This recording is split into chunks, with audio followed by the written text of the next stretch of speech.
You're listening to Don't IEP Alone with special education advocate Lisa Lightner. For more information about Lisa, the IEP Toolkit, and more ways we can help you in your process, go to adayinourshoes.com. Now back to the show with your host, Lisa. Hello and welcome. We are recording another episode of Don't IEP Alone. I'm Lisa Lightner, IEP nerd extraordinaire. I enjoy talking about IEPs, but we're going to switch gears a little bit today. With me today is Kelley Coleman, and she is an author, and she's also a parent on this same journey as the rest of us, and she has written a book. But before we get into that, why don't you tell us a little bit about yourself? Yes, thank you so much for having me. I have been a super nerdy fan of your work and all of the Don't IEP Alone everything for years, so I can vouch for it working. As you said, my name is Kelley Coleman. I'm a mom advocate, speaker, author. My book, Everything No One Tells You About Parenting a Disabled Child, Your Guide to the Essential Systems, Services, and Supports, comes out in March of 2024. And it is a guide to how the heck to do all of this paperwork. I have two amazing boys. They are just unique and creative and outgoing and hilarious fellows. Our typical son is 12 years old and in middle school. Our son, who has multiple disabilities, is 10 years old and is the mayor of Trader Joe's and loves airplanes and runs out the door to go to school faster than anybody you've ever met because he loves school so much. He also has an IEP as thick as a phone book, or maybe a couple phone books. So we know this process very well. And also everything we discuss about him, I always get consent not only from my husband, but from my children. And we talk about, he is very outgoing and very open with everything. So all of this is with his full consent, which is really important when we're speaking publicly about our children. He has multiple disabilities. For him, that includes a yet undiagnosed genetic syndrome. We've done literally every test science has available up through full genome sequencing.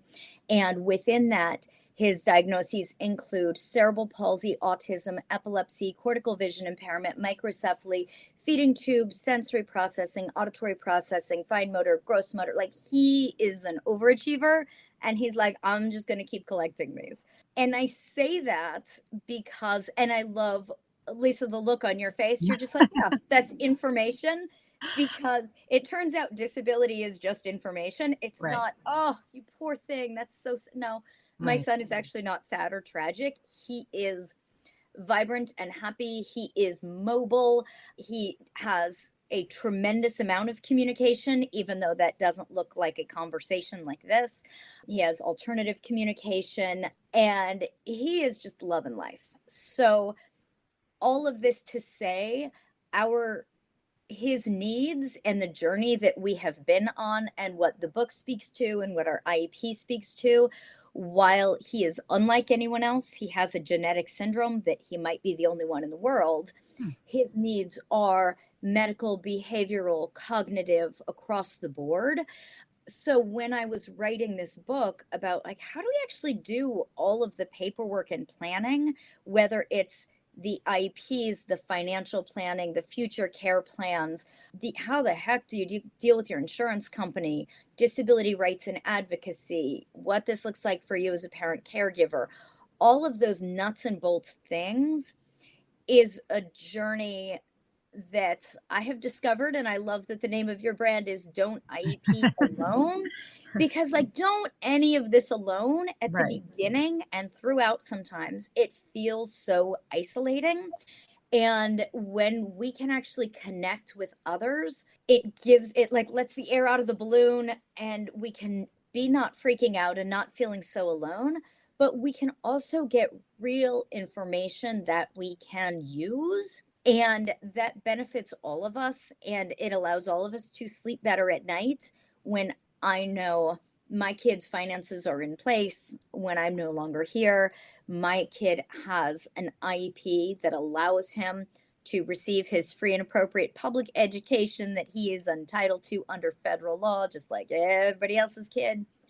And that his entire existence does not hinge on me being at his side every moment for the rest of his life.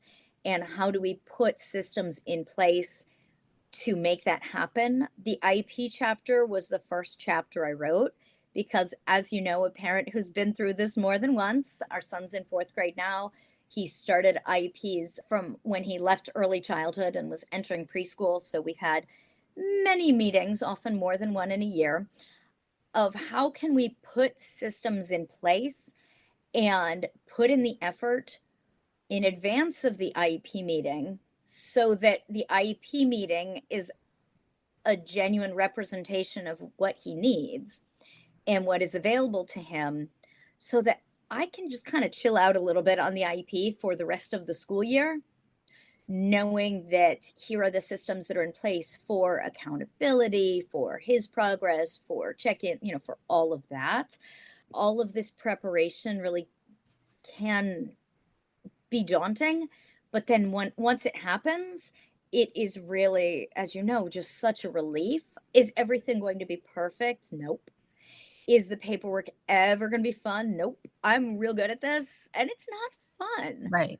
But I have found ways to spend less time doing it and to feel empowered because I know what the heck I'm doing. And that's what makes it easier. Yeah, it's funny you say that because just yesterday I posted something on one of my resources and I don't hand post a lot of stuff. Most of it's scheduled and automated, but something came on my Facebook page, and I do check in on comments and for spammers and all that fun stuff. But a parent said, like, "Oh, I really need to know this, but I don't have time to watch a video. I wish it was just bullet points."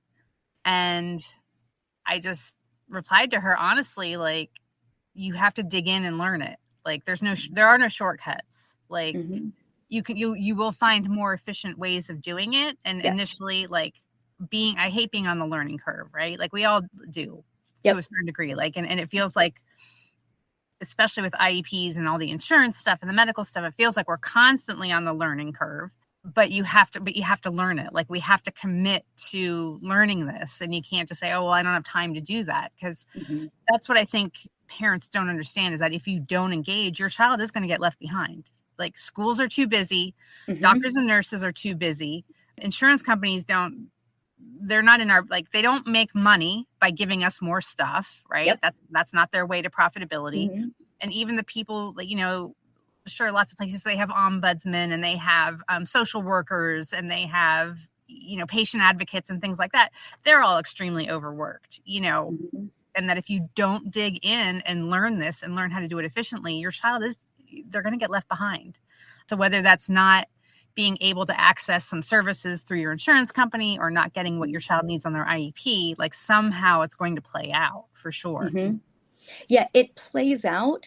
And also, if you are feeling overwhelmed and like you don't have time, welcome to the club. We're right there with you. Right. Nobody has time for any of this. No one knows how to do any of all this.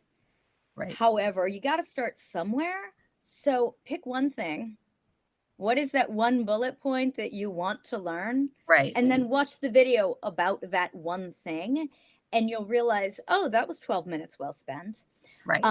I often say to parents, because you're right, the insurance and the specialists and the social services and the planning, like, all of this is so much.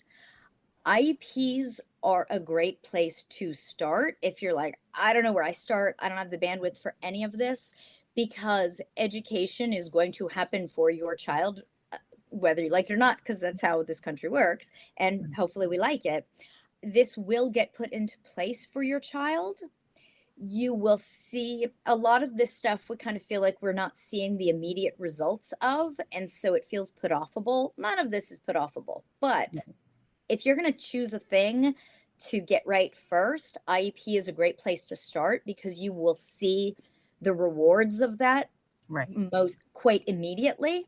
Right. And you will see the benefit directly to your child quite immediately.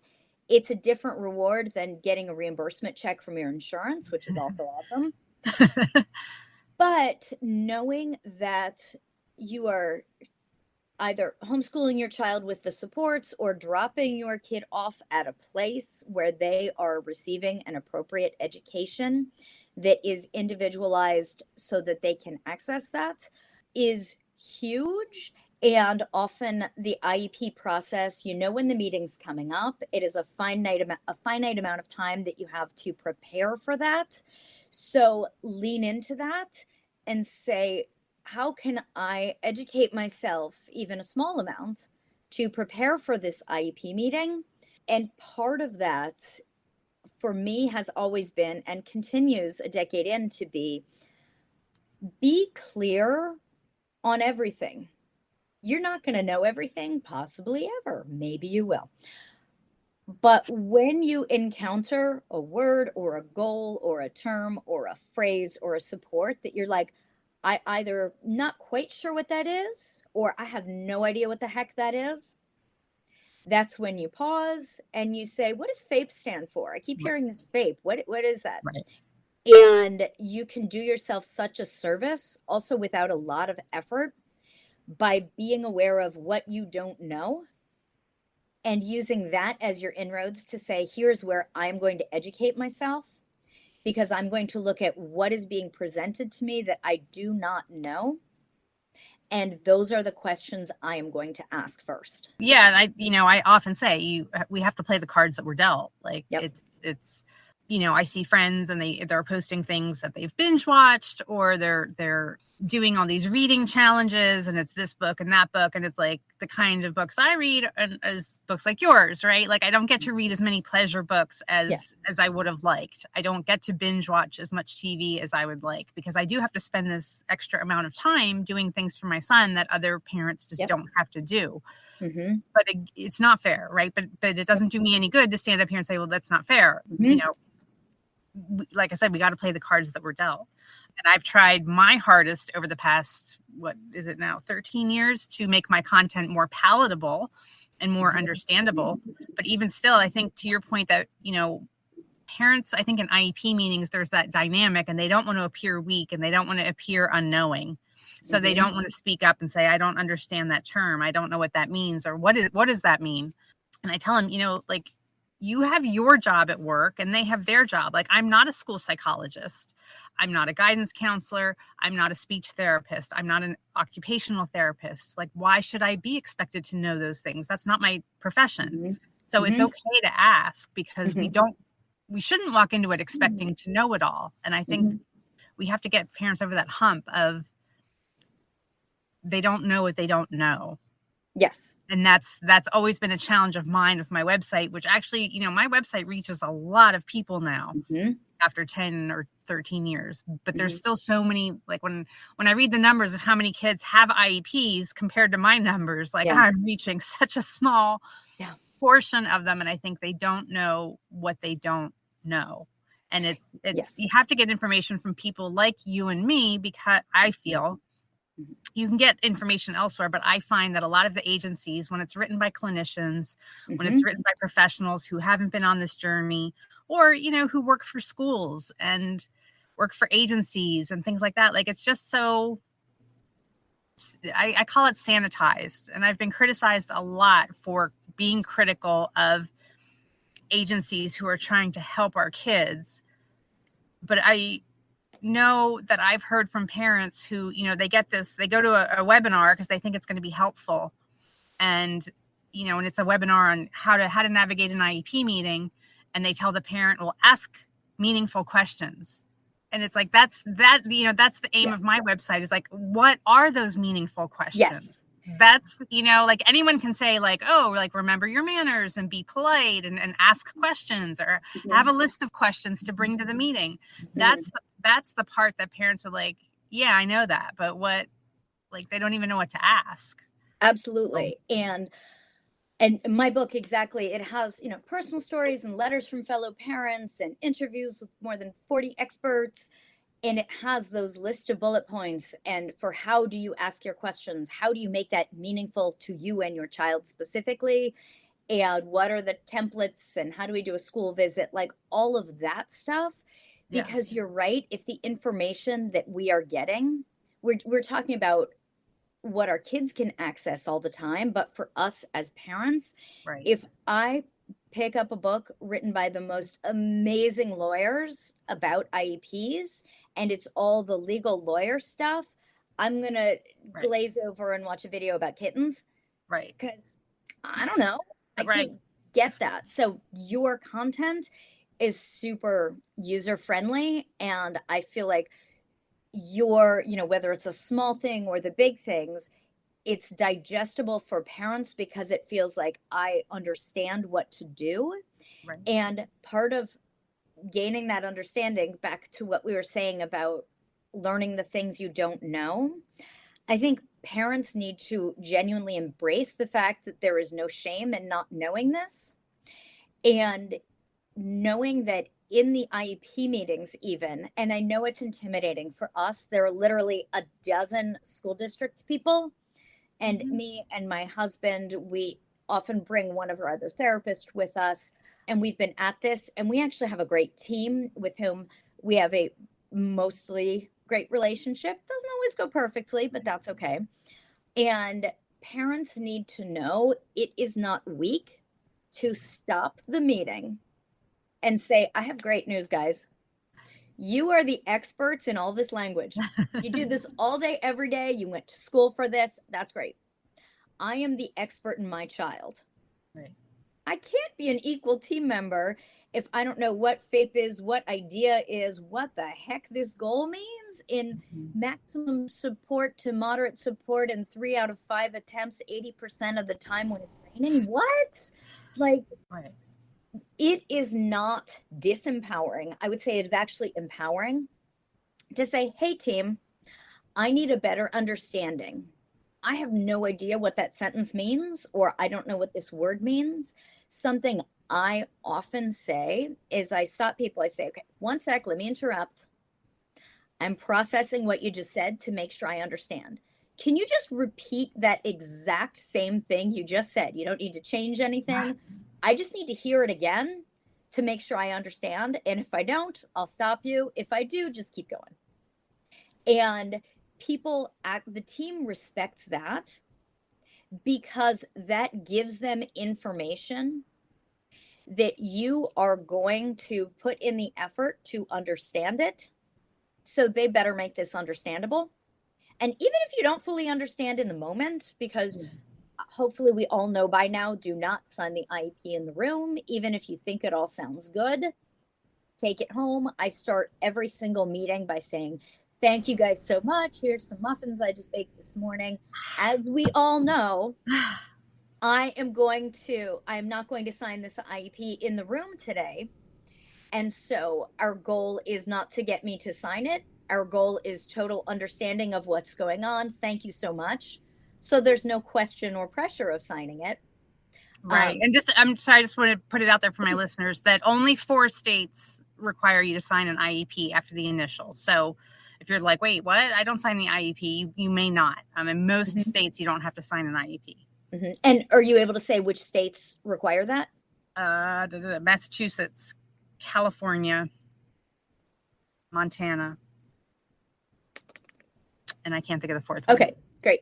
And also, if you are asked to sign it, be sure you are clear on what you are signing. I'm in California. We are required to sign an attendance form that we were attending. Great, I can do that.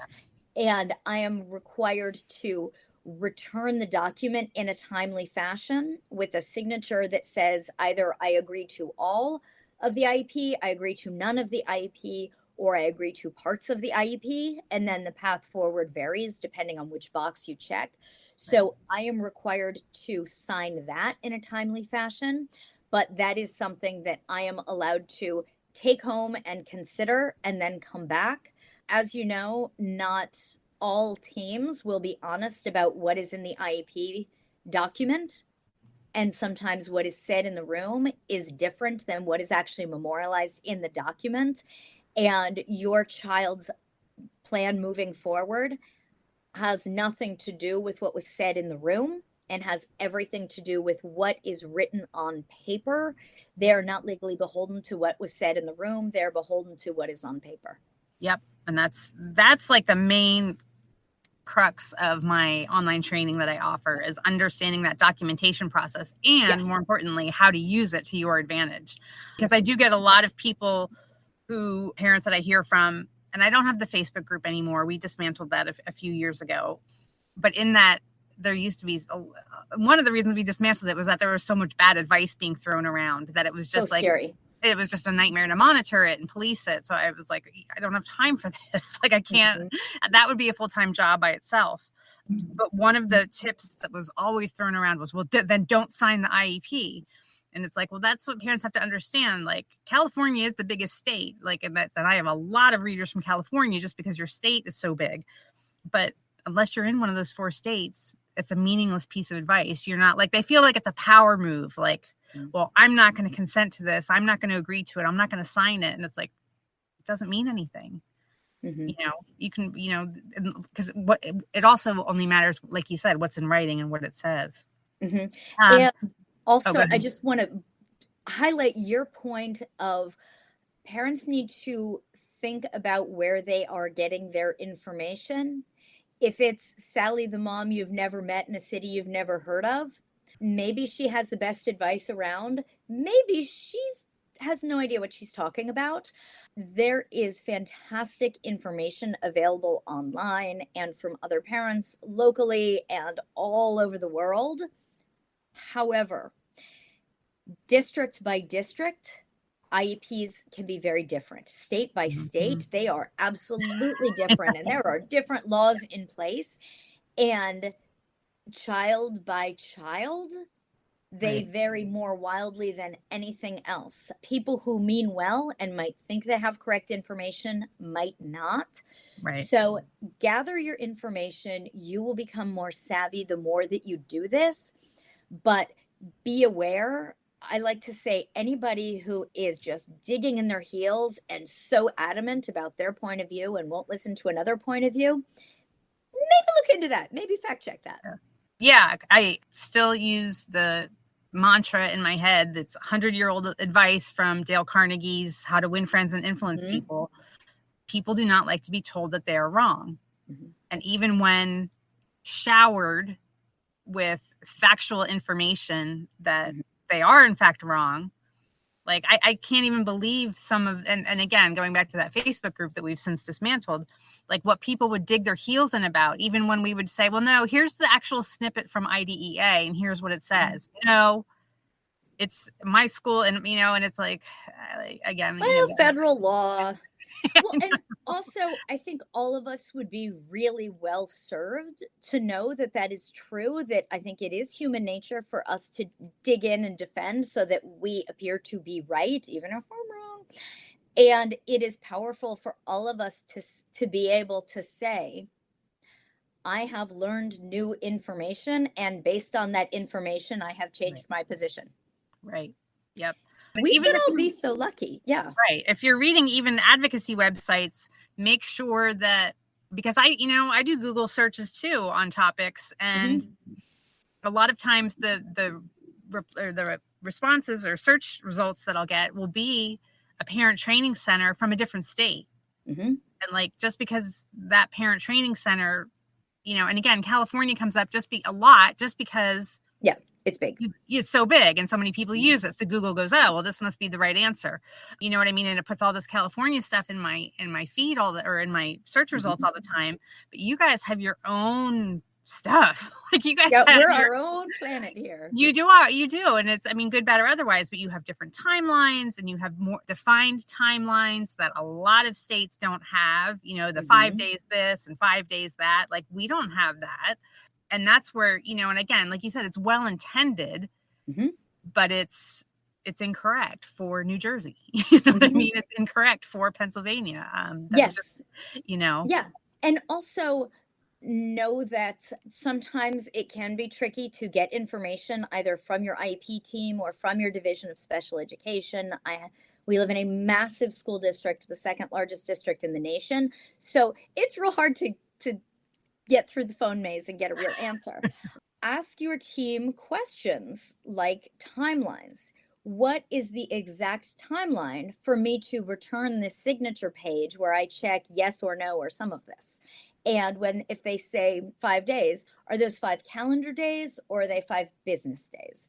Right. And always ask specifically about your timelines, because you want to know when you need to be turning things in. So, because sometimes it's going to be your fault because you screw up, but try and avoid that. Right. And also, you need to know, if I disagree with all or part of this IEP, what is the next step and what is your timeline to respond to me on that? Because you need to write that timeline on your calendar and you need to follow up with them. Some of them are intentionally nefarious, mustache twirling villains who are going to try hard to blow past that deadline, but most of them aren't. Most of them are just well-meaning, overworked educators, and things can fall through the cracks, even with the best of intentions. Don't be afraid about following up. You can do it in a way that you don't sound like a jerk or you're not annoying.